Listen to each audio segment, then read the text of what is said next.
Кина е на прагот на нова револуција во дизајнот. Раѓањето и растот на модната сцена во Кина и општеството се менува преку облеката и облекувањето. Која е тајната на модата во Кина? Зошто таа е толку атрактивна за светот? Новата генерација кинески дизајнери воопшто не е задоволна од етикетите на кои што пишува направено во Кина, туку многу повеќе од оние на кои што пишува дизајнирано во Кина. Ако досега светот ги следеше во чекор кога е во прашање технологијата, сега ќе почне да подскокнува кога ќе се спомене и модата. Господинот Ли Нинг заслужено го добива прекарот принц на гимнастиката. Со вкупно освоени 10 медали, Ли Нинг е запишан меѓу најдобрите спортисти во светот на сите времиња. Неговата љубов кон спортот и желбата за перфекција во 1990 година резултираат со создавање на новиот кинески спортски бренд кој што го носи неговото име. Според податоците, профитот на Ли Нинг се зголемил за неверојатни 187% во првата половина на минатата година, во однос на 2020-та, со што компанијата се доближува до незината цел – промоција во меѓународно признат топ бренд. Ли Нинг е само еден од примерите за потенцијалот на кинескиот моден пазар. Модната индустрија во Кина континуирано расте. Модата се повеќе се гледа како начин на изразување на сопствениот стил, отколку како потреба за облекување. Во последниве 10 години, кинескиот моден пазар е 4-кратно зголемен, па така во 2019 година достигнал до 121 милиарда долари. За споредба, во последните години кинескиот пазар расте по 25% годишно. Успехот на кинеската модна индустрија се базира главно на големината на пазарот, односно потенцијалните речиси 2 милиарди купувачи, нивната лојалност, но и интересот да бидат во чекор со модата. Конкуренцијата е огромна и компаниите постојано смислуваат нови начини преку кои би биле поблиску до потрошувачите, без разлика дали станува збор за веб платформи или соработка со локални артисти, дизајнери и инфлуенсери. Според некои анализи на пазарот, околу 1/4 припаѓа на така наречената улична мода. Речиси 20% од кинеските потрошувачи може да си дозволат и луксузни парчиња. Љубителите на така наречената брза мода се вкупно 18%, а домашните брендови ги носат над 17% од љубителите на модата. Спортските брендови имаат удел од 12%, а на вистинскиот луксус отпаѓаат околу 7% од пазарот. Жените во Кина сакаат да носат одела. Продажбата на оверсайз блузоните е зголемена за 139% кај жените. Се зголемува драстично и потребата на широк јалиште и джинс. Кај мажите, главен збор во пребарувачите е тренди, а се почесто се бараат тетоважи, обетки и продзирни алишта. Кинеските потрошувачи стануваат се позагрижени за влијанието врз животната средина и се почесто се обидуваат да влијаат позитивно со редуцирање на компулсивното трошење и непотребното купување. За сметка на тоа, се позасилен е интересот за секонд-хенд продуктите. Затоа може да се заклучи дека покрај енормниот раст на модниот пазар во Кина, трендот во последните години покажува дека токму во Кина започнува да расне и така наречената одржлива мода, која води грижа и за животната средина.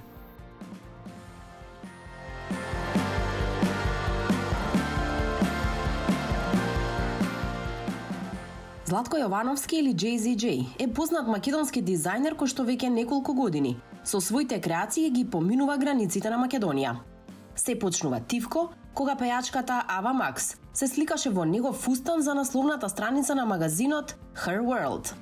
Уште од свој 6 години вели дека додека неговите врсници гледале Том и Џери, тој цртал фустани и креации. Модата за него е суштина, начин на изразување, но и на живење. На македонската модна сцена се појави за да ја пополни потребата од екстравагантност. По лондонската модна недела, JZJ почнува да испишува сосема нова и поинаква модна приказна. 2018 година се случува модна недела во Харбин и ти си еден од главните учесници. Како воопшто стигаат кинеските организатори до Златко JZJ од Македонија? Кога ја размислуваш светски, кога си решен светот да дознае за тебе, не е лесно светот да дознае за мене. После мојата ревија во London Fashion Week, на London Fashion Week, извини, дознаја, односно ме виделе кинеските организатори од Harben Fashion Week и они решиле да ме поканат мене. Прво мене некој ми стигна поканата на мојот мејл, мислев дека некој се зафркава со мене заради тоа што не ми беше веродостојно дека некој од Кина, од Харбен, толку многу далеку знае за мене и дека му се свиѓа ревијата моите креации да се појават токму на нивниот престижен моден настан. После сватев и истражив малку на Google дека устари се тоа е веродостојно, дека се тоа е така како што треба да биде и ја прифатив со задоволство поканата и ја презентирав таму мојата колекција. Нивни услов беше само да имам ја 25 сценска гардероба, 25 аутфити, заради тоа што имав 25 модели. Како изгледаше организацијата? Колку време беше во Кина и најважно од се како ги транспортираше тие 25 креации до таму?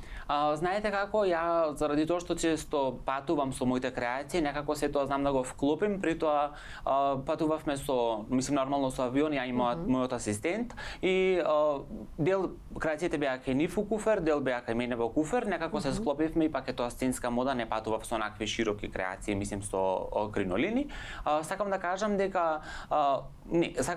дека уствари организацијата беше на врвно ниво и јас се зачудив од нивната организација заради тоа што они беа точни не во минут, туку во секунди. Јас се сеќавам дека мојата ревија требаше да почне во 16 часот, 16:00 светлата се качија, димот дуваше што го одправеше, се упалија лед екраните и мојата ревија почна. Све тоа беше организирано до минут. Исто што морам да кажам дека ја кога стигнав во Харбин имав одма ме пречекам асистент, возач и преведувач. Тројца луѓе континуирано патуваја со мене да ми го покажат Харбин, да одеме на модни настани, на модни конференции, све што требаше да се случува за тие 7 дена додека траеше модниот настан и они беа со мене од сабајле до вечер и сето тоа траеше глатко и ја многу се зачудив во нивната организација кога на пример они знае да каже немаме време, а тоа имаме на пример уште 2 сати до ивентот, ама они се тоа пред време, све да биде на време, све да е точно и заради тоа мене многу ми се свиѓаше, но многу чудно заради тоа што ние тука на Балканот за жал не функционираме така.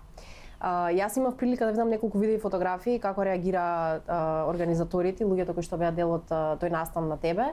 Какви се твоите впечатоци, како ти се допадна пречекот од нив и како ти се допадна генерално тоа што го виде таму во однос на кинеската мода?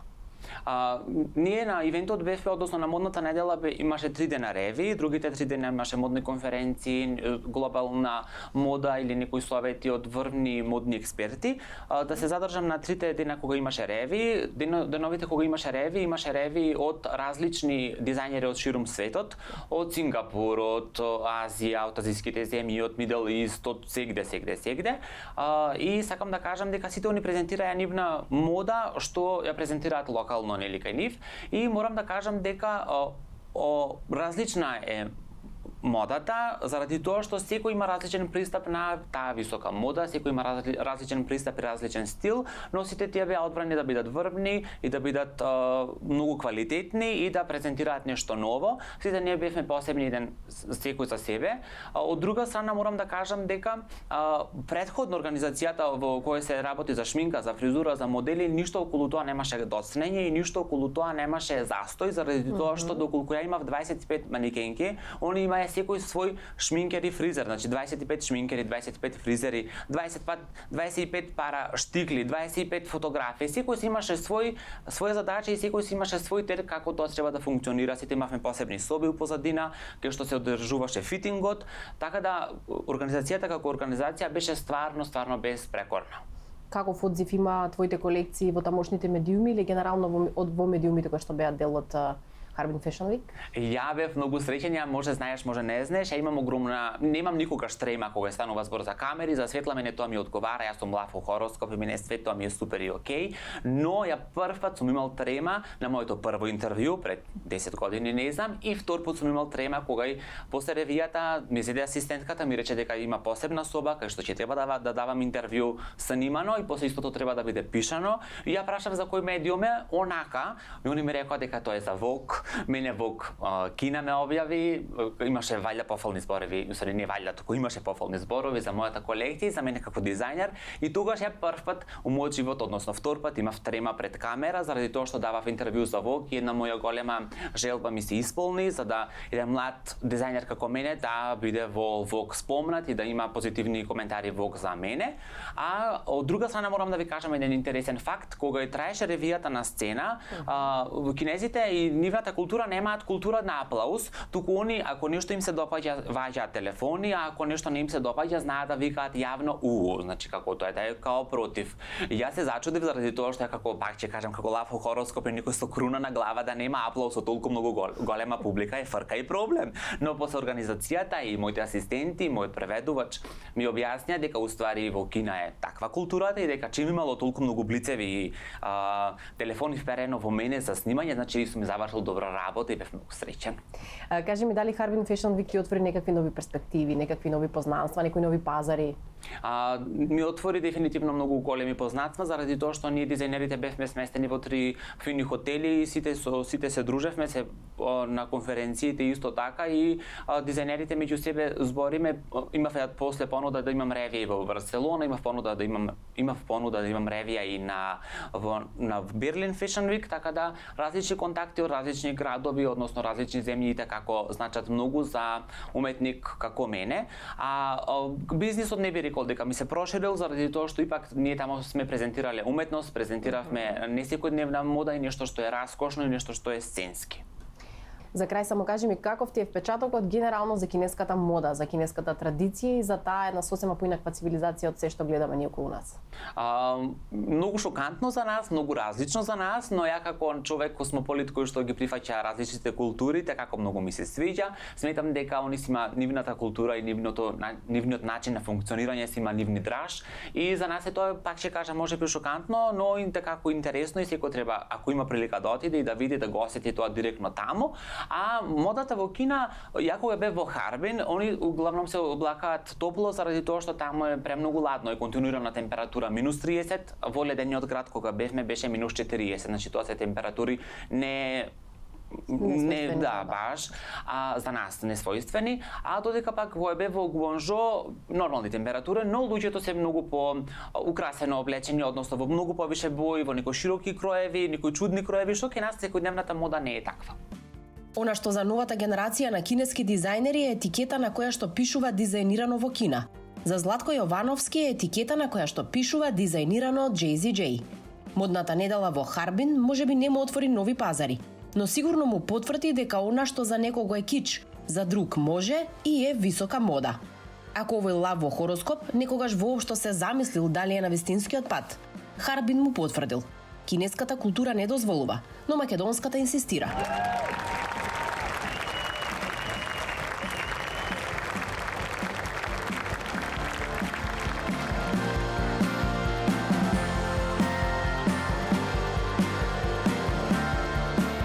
Guo Pei од Пекинг, Ли Денг Тинг и Джи Ченг од Шангај се 3 сосема различни личности со различни погледи и цели, но ги обединува една иста страст – модата.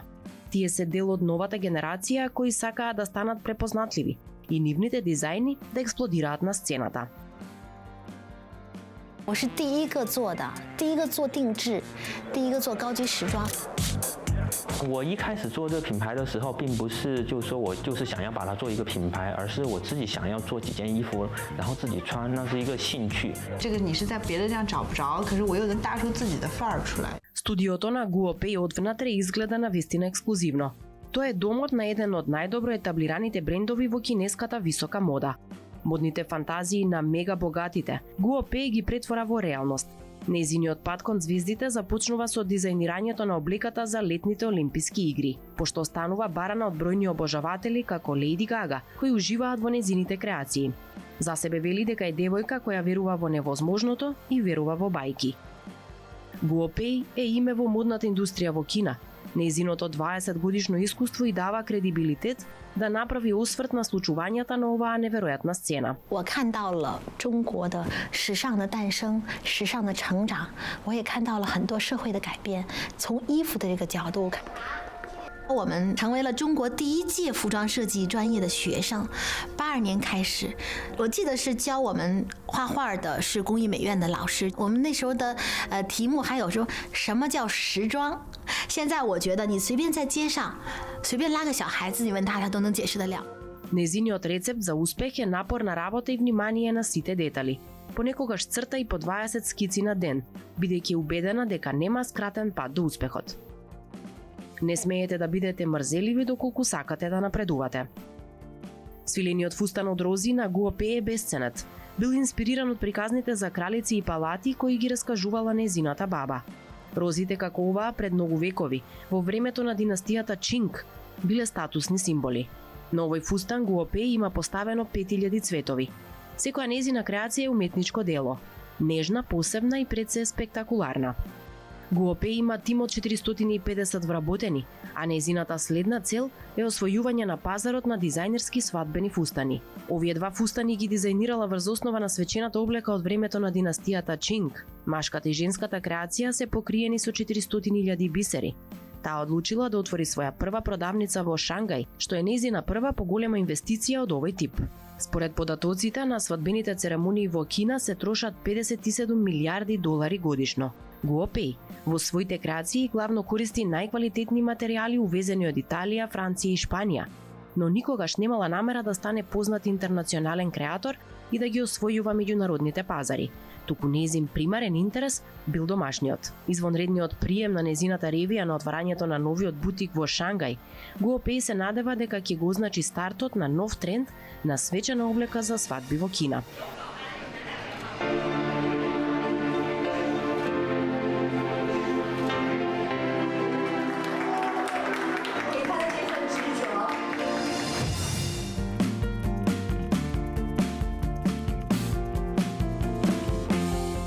Дизајнерот Ли Денг Тинг бил бебе кога Гуопеј влегла во модниот бизнис. Тој е соло играч и го искачува првото скалило во професијата. Сосема случајно почнал да се занимава со мода. Денг Тинг не може без својот велосипед и појаснува дека сакал за себе да изработува практична облека и додатоци, како јакни, заштитни кацики или велосипедски панталони. Своите креации ги постирал онлайн и откако биле забележани, заинтересираните почнале да му се обраќаат со желба да ги купат. Неговите главни купувачи се млади луѓе на возраст од 20 и 30 години, кои се занимаваат со креативни професии. До сега дизајнирал во сопствениот стан, но неговата намера е да отвори сопствен бутик и да привлече поголем број купувачи. Ли ја наоѓа инспирацијата во древната кинеска филозофија. 这件衣服是我刚刚新出的一个小系列里边的一件衣服，然后这件衣服它实际上是我是运用了一个就是中国的那个道教的道袍的一个型来做的一件衣服。我家里人都很多是有信仰道教，然后我自己从小也对道教很感兴趣。 我在上面做了一些，除了有我的一个小小的 logo 以外，还有一些比较细节的地方，就是我用的扣子是我之前定做的那个扣子，然后它里边是有放就是五谷杂粮，那个五谷里边有那个绿豆啊、小米啊、黑米啊那些放到这个扣子里边去，就它会感觉很中国。中国文化在我的服装里边，它是一种意象，而不是。 一种表象，它背后的话也是有一个像我今天衣服穿的一个如正清灵，就我会给很多衣服都加一些这种就是有好的寓意的一些成语在上面，来就感觉别人还是那个皇上赐给你的衣服。Стилот на Ли кој се одликува со комбинација на традиционално и современо влијание, се отсликува и во неговото ново отворено студио. Оригиналност и упорноста на Ли веќе ги привлекоа првите нарачки од лица од кинеската естрада, а желбата на Ли е неговите креации да се продаваат надвор од Кина.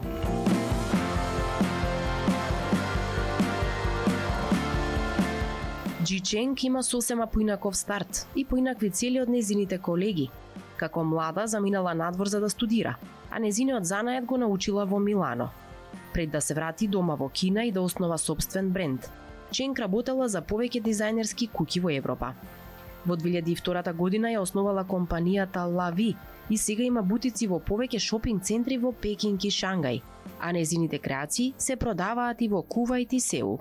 Ченг ја инспирира секојдневниот живот и смета дека жените во Кина се облекуваат се подобро. 我喜欢用西式的裁剪，在运用中东方的元素。 这个地方是一个塔克的褶，但穿起来还蛮性感的，所以这条裙子也是我们上一系列很多人喜欢的。好，还有一个是，也是一个 jacket，然后比较特别的是，它的背后我们加了这个流苏。那其实它是一个，很多人就说有时候想穿一个比较酷的，不同于他上班时候穿的西装的时候，那可能很多时候他就可以选这样的 jacket， 里面穿一件 T 恤。我很中国，但是不传统。 Главна цел на Джи Ченг е да го освои меѓународниот пазар. Таа смета дека со секоја креација ја раскажува кинеската приказна. Инспирација за последната колекција побарала во кинеската опера од 1500 година. Користи сензуални форми и резови, а одбира пастелни бои. Ченг одлучи новата колекција да ја лансира на лондонската модна недела. За неа Лондон представува рај за младите дизајнери кои што се во подем, бидејќи тамошната публика бара нови и различни идеи. Таа е убедена во успехот на сопствените креации, но представувањето подразбира и снимање фотосесии за каталози, избор на модели, шминка и други подготовки за настапот. За модната ревија таа мора да заврши 30 креации, а влогот е огромен бидејќи според процентите, нарачките на лондонската модна недела тежат повеќе од 100 милиони фунти. Затоа Ченг се труди незиното шоу да биде изведено до перфекција пред публиката.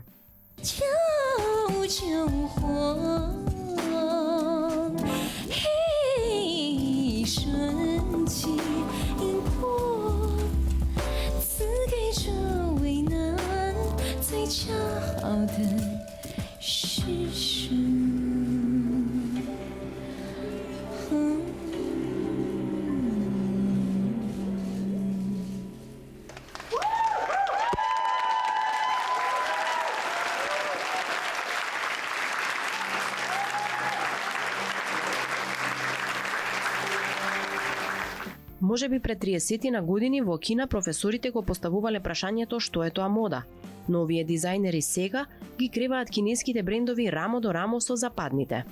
Овие пионери успеваат да го пренесат нивното традиционално богато наследство и надвор од границите на Кина. Накратко ви ги представуваме и најпознатите кинески брендови во моментов, а нивните модели ги носат сите возрасти. Тоа што за американците представува Nike, во Кина во моментов е Анта. Според истражувањата во Кина, Анта е најпопуларниот спортски и моден бренд во моментов. Основан во 1994 година, Анта Спорт за прв пат се котира на Хонконгшката берза во 2007 година. На летните олимписки игри во Пекинг во 2008 Анта се представува како главен спонзор на кинескиот олимписки тим. Во 2016 година Анта склучува договор за спонзорство со НБА звездата Клеј Томпсон, како еден од најпознатите НБА играчи кој некогаш склучил договор со кинеска компанија. Со патиките дизајнирани од Анта, Томпсон 3 пати станува НБА шампион.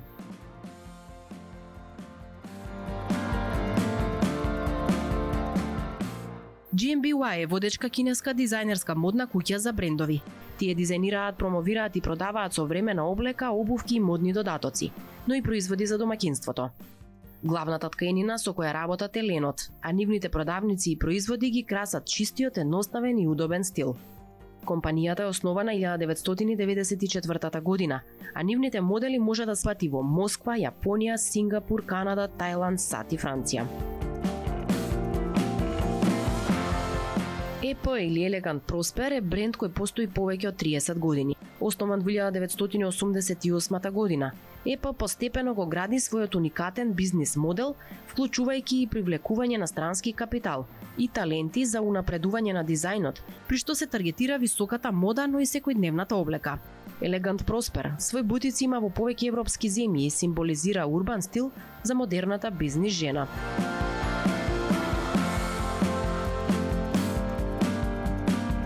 Oacherly на кинески значи шарм на европската мода.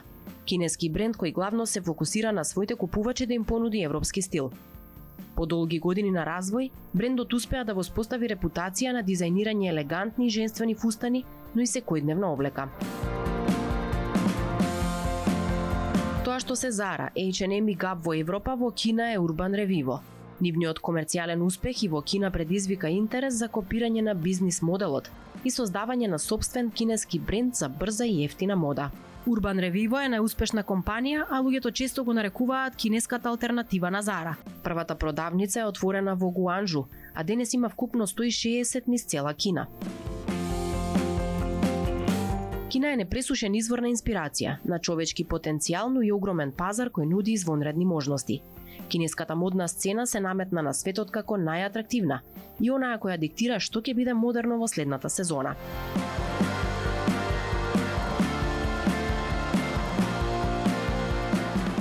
Ова се модели кои што позираат за онлайн продавница за облека.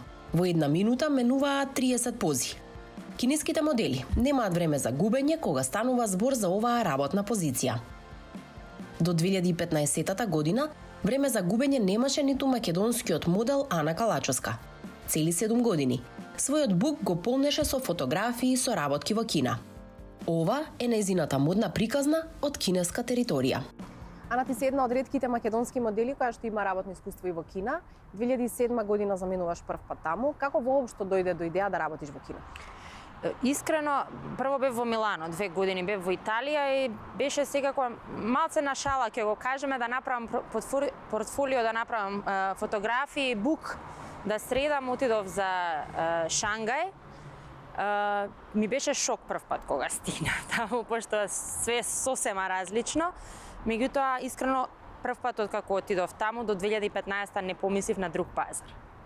Кажи ми, какви искуства носиш од таму? Што е она што најмногу те воодушеви? Како ти се допадна генерално кинеската модна сцена?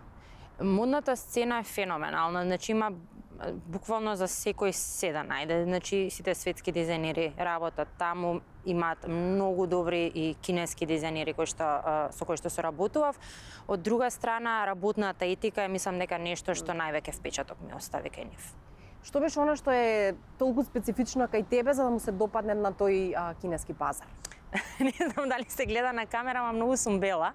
Они сакаат многу бели, сакаат бели девојки со големи очи, да личат на кукла. Сега веќе не личам со годините, малце не личам на кукла, меѓутоа порано им личав на баш на doll face, нешто што они многу го бараат. Имаат два типа на класична убавина што ја сакаат, или е микс на измешани раси помеѓу азиец и европеец, или е класично да си баш како doll face.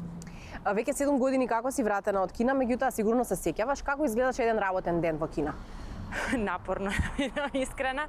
Сега кога ќе се пожалам тука на работа дека ми е напорно, ми текнува таму каква ми била работата, затоа што се работеше на вистина турбо, јас работев речиси секој ден, по 8, 10, 12, 16 сати, зависно од денот нормално, меѓутоа буквално по 300-400 пати пресоблекување од зависност од денот беше и исцрпувачки, меѓутоа нешто што од друга страна те учи на брзина и нешто што на друг пазар не можеш да го сретнеш, да го најдеш.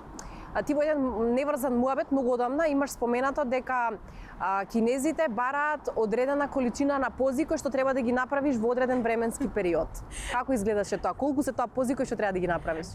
Па види, они не дека бараат бројка на пози, него според нив колку побрзо се движиш, колку побрзо позираш си подобар модел. Така да од моето искуство таму беше дека мора најбрзо што може да се движам. Имав и снимано за некоја емисија кога покажував како се движам, како позирам, чисто за на кастинг, пошто на сликање на вистина не го бараат тоа, затоа што сепак за да те фати камерата мора малце поспоро да се движиш, меѓутоа првично на кастинзите мора да покажеш што знаеш пред камера, затоа што они мислат дека колку побрзо позираш, толку побрзо и ќе завршиш со работата. Ако ти дадат, не знам, 400 аутфити, 400 комбинации да смениш, дека ќе ги завршиш за 8 сати ако брзо завршуваш пред камера.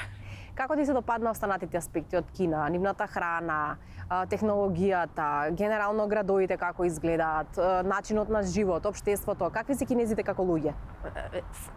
Феноменални. Јас би рекла искрено, пак ќе кажам, шок ми беше прв пат кога отидов, затоа што се толку многу поразлични, таа култура нивна е толку различна од нашата и било каде кај што сум била до сега.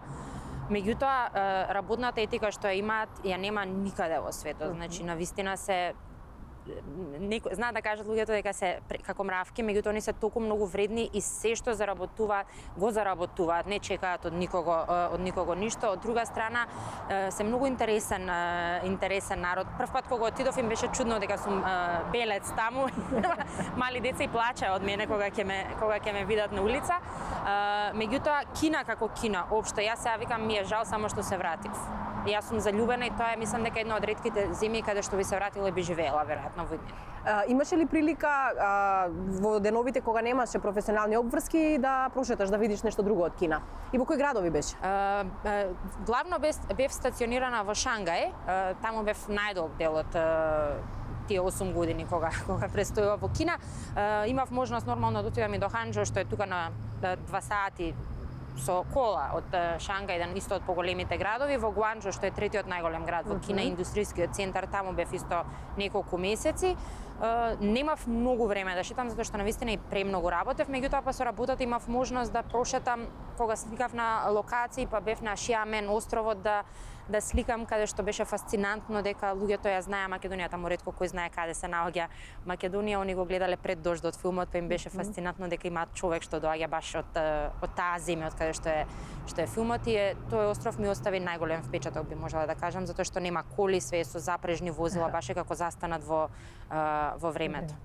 Од оваа денешна временска дистанца, кога поминале 7 години од како си вратена од Кина, можеш ли да направиш некаква паралела во однос на македонската модна сцена и кинеската модна сцена? Би сакала да можам, меѓутоа толку сум оддалечена од македонската модна сцена, особено во последниве 7. Од како се вратив од Кина, некако како да го исклучив тој дел од мојот живот, како да се пензионирав, ќе кажам, многу ретко соработувам. Имаме врвни дизајнери на вистина, меѓутоа пак далеку сме од таа светска сцена, без да се наљути никој, без да се навреди и од кинеската, затоа што се многу напред. Ана, за крај кажи ми само дали се исти стандардите кои што ги има западниот свет кога се во прашање моделите и манекените, дали тие стандарди важат и за Кина? Предиспозиции на тело, висина? Не, во Кина во принцип бараат малку пониски девојки. Значи, зборуваме на запад може и девојка со 180 со 182 сантиметри да работи и одлично да работи. Во Кина, затоа што се и они прилично пониски како раса, бараат малку пониски, чисто не за нешто друго, за гардеробата. Значи да не име кратко панталони, да не се кратки фустаните, да не се кратки тоа што би требало. Од друга страна, за предиспозиции бараат нормално да изгледаш нормално и човечки, меѓутоа не се обседнуваат со тоа, нив им е најбитен ликот, од тоа што јас памтам. А кога сме кај пропорциите, Кина ја има и Донг Леј. Оваа девојка висока 178 сантиметри, има нозе долги 114 сантиметри. И засега е вистинска атракција на Инстаграм. Ако се земе во предвид дека просечната жена е висока 160, во Кина таа бројка изнесува 157. Тогаш е јасно зошто Донг Леј, по учеството во кинеското шоу Супермодел, го добива прекарот туј, кој што значи долги нозе, кој што пак и носат неверојатни соработки со модните куќи и дизајнери.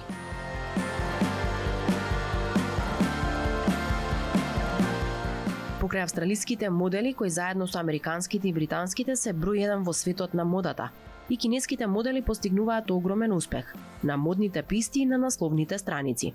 Тие се заштитни лица на Шанел, Диор, Луи Витон и Прада.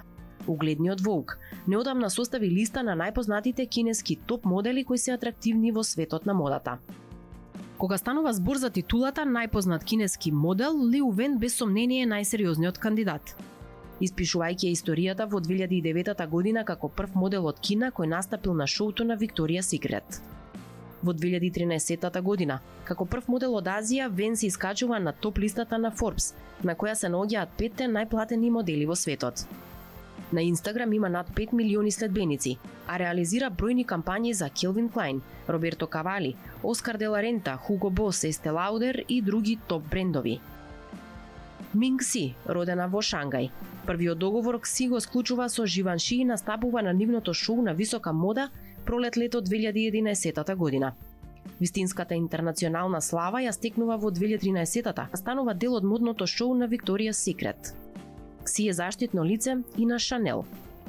Фей Фей Сун, родена во Вејфанг. Фей Фей Сун кариерата ја започнува во 2010 година, кога завршува како трета на надпреварот Elite Model Look. Од тогаш Сун е редовна на најголемите и најпознати меѓународни модни писти, настапувајќи за Ерме, Миу Миу, Палентино и безброј други. Од 2014 година наваму, Сун се појавува на насловните страници на Vogue во Италија, САД, Јапонија и Кина. Застапува бројни меѓународни луксузни брендови, а Валентино ја избира за амбасадор во Азија. Суи Хе, родена во Венжу. Суи Хе го гради своето име на модната сцена настапувајќи за Ралф Лорен, а потоа се појавува меѓу топ 10 лица на Нью Йорк магазин. Од тогаш Хе настапува на голем број модни писти, вклучувајќи ги Шанел, Диор и Жан Пол Готје, а станува и редовен учесник на шоуто на Викторија Секрет. Таа исто така ја испише историјата со брендот за нега на кожа Шисейдо, како прва азика која станала глобален гласноговорник. Ксијао Венжу, родена во Ксијан. Своето деби го реализира за време на модната недела во Нью Йорк, есен-зима 2011-2012 година. Од тогаш Ксијао Венжу станува фаворит за висока мода на куќи како Прага, Ерме, Луи Витон, Тиери Мулер и други. Исто како и другите ултра успешни кинески модели пред неа, Жу 2 пати настапила на шоуто на Викторија Секрет, прв пат во Париз во 2016-та, а втор пат во Шангај една година подоцна. Модернизацијата на Кина во 19-тиот и 20-тиот век му дозволува на Западот да ја диктира и модата. Но податокот дека своевидната облека ханфу на најбројната популација во Кина, народот хан, постои повеќе од 3 милениуми, е доволен податок во периодот кој што доаѓа традицијата на Кина да ја гледаме вткаена и во секојдневната кежуал варијанта на Западот.